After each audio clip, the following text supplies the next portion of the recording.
Al Comune di Padova manca personale, un problema che si trascina da anni, soprattutto in alcuni settori, tanto che i sindacati sono pronti allo sciopero se da Palazzo Moroni non arriveranno risposte convincenti. Per i servizi scolastici, ad esempio, dove alle carenze di dipendenti si rimedia con gli straordinari e il personale in stato di agitazione dal giugno del 2016.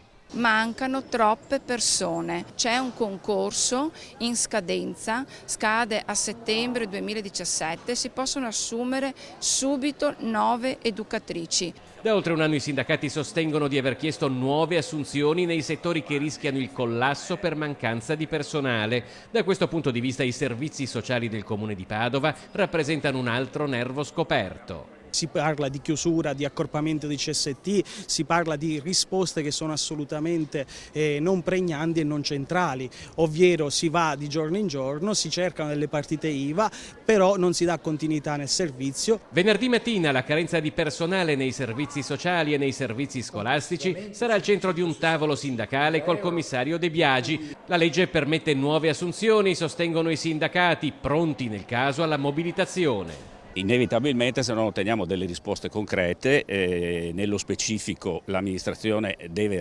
redigere un piano annuale e triennale delle assunzioni in cui specifica in dettaglio cosa vorrà fare, dovremo necessariamente aprire degli stati di agitazione.